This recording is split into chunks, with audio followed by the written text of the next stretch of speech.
We had the sense that we were on a frontier of doing things that had not been done before.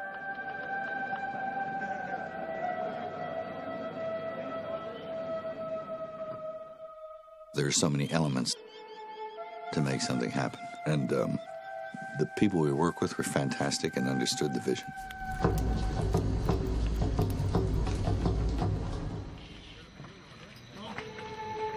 When we looked at the world of the Maya, there were some fascinating aspects of their culture.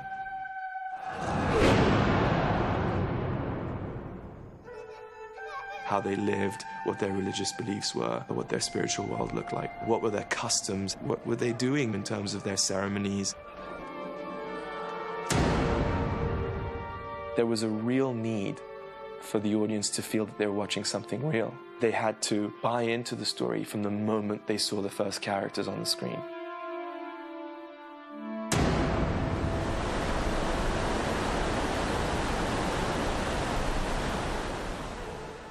We talked to a lot of people, archaeologists and professors, and there was a lot of reading to be done. So that was pretty interesting. The social mores, the customs, their beliefs. I'd be very proud.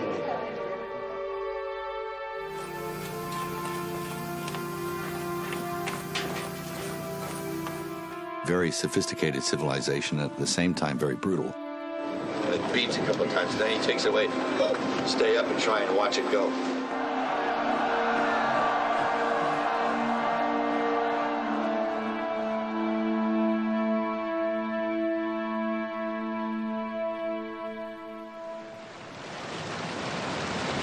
A lot of location scouting, huge amounts. We went to Guatemala, we went to Costa Rica.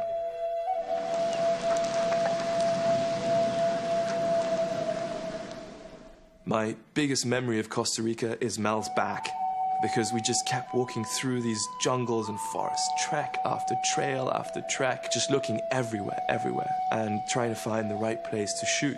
But the jungle there was too thick, and we couldn't see into it. I'm gonna laugh at the monkey. And what I needed for a film like this was, some level area that you could swing a cat in, with flat areas and places where you could build sets.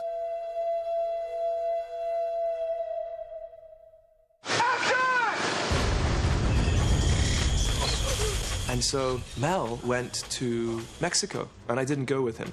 And he went to see this jungle there that had been told about by Anna Roth, who is the production manager on the film. It was basically jungle. They wanted jungle, and the fact that it was Mayan made it logical to be sort of like put together in Mexico. There, bang, bang, bang, bang, bang, bang. And so he went to see this piece of jungle, and he called me, and he said, "Dude, I found it. I found the jungle." And I said, "Wow, cool. What's it like?" And he goes, "It's beautiful." Action! It's flat, so we can do all the chase stuff we want to do. We can have our actors run through it. Cool. That was great. But the best thing about it is you can see deep, deep, deep into this jungle. And it's got these huge trees, and they really create the scenes. I mean, they really add to the atmosphere. There's a serenity to it. In Mexico, we were able to find some primary rainforest. Some really impressive stuff. I mean, as you saw, these trees are amazing. That was beautiful. So we chose Catemaco, the village that was near this piece of jungle, as our base for the next 5-6 months. But you're out there for those 2 exchanges. I want to see you smiling and enjoying it, laughing. Okay. And go. Action. We started with a small group in the jungle where the requirements were not so big. We had a normal crew. And then as we approached the city, in order to fulfill the needs of the visual concept, as far as wardrobe, makeup, hair, it just became big, big, big. We're talking 700 extras. 700 extras is not such an outstanding figure, but the visual concept is so complicated that each one of these extras has a makeup person and a hair person and a wardrobe person. And if you multiply it by 700, that is a lot of people. I suggested to Tom Sanders, what about doing the city in a bigger place? Some place where I could house all the people that were required. So we then moved to Veracruz, where we had built the city set. And the camera's going past and you just go... There's a tremendous effort being made for it to be real. Of course, some people say, well, you could do it all in CG, or you could do it all in models, you know. But really, Mel said, well, you know, I need to have a city there. I need to see something. And you can turn from side to side and, you know, and you can kind of more or less control it. Well, they had to be practical. And you had to be able to walk people through it and march them upstairs and look at them from down the bottom and have things roll down. And so there was a lot of work required for that. It took a long time.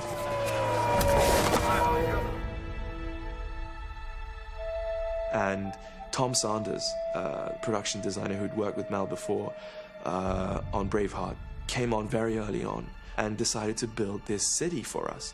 Something that will never be seen in film again, that you may have seen way back in the great Cecil B. DeMille epics, or Cleopatra, or like Ben-Hur, or whatever it may be, where the actual Mayan city that we are shooting in was mostly constructed right there before our very eyes.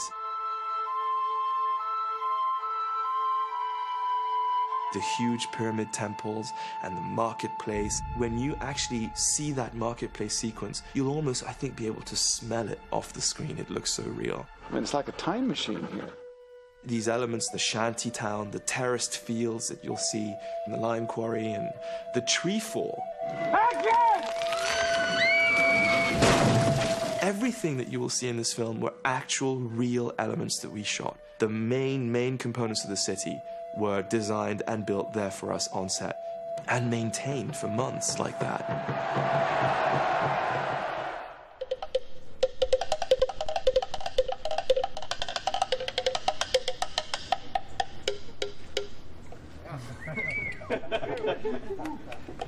Frank on drums. The real sets were the way to go, and the people there had a real sense that they were in a place. I mean, it was awesome to walk in there, even empty. You know, you'd walk in there and you go, ooh. I remember when we shot the village scene where the storyteller's telling a story. I remember that was the first time during the shoot when everybody involved in the film came to the set. Okay, guys, start clearing, please. Quiet all around. Silencio, por favor. We're ready to shoot. All cameras set, guys. Acción speed. And the storyteller's telling a story. And then when he finishes, this music starts to happen.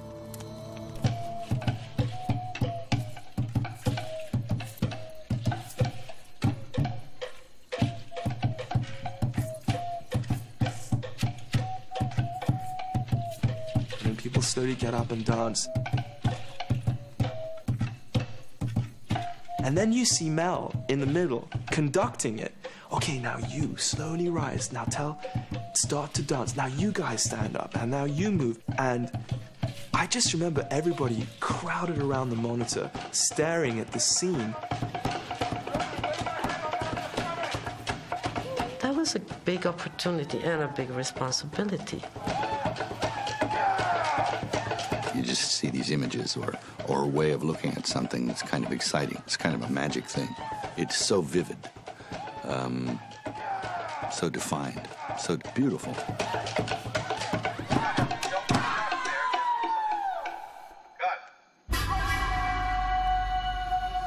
It was perfect.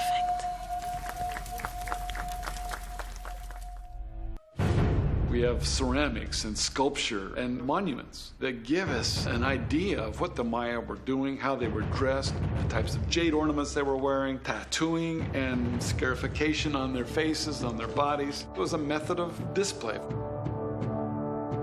There was a lot of elegance, even the way they chose to see themselves. You're showing yourselves off. You want to be seen. Very elegant, very stylized.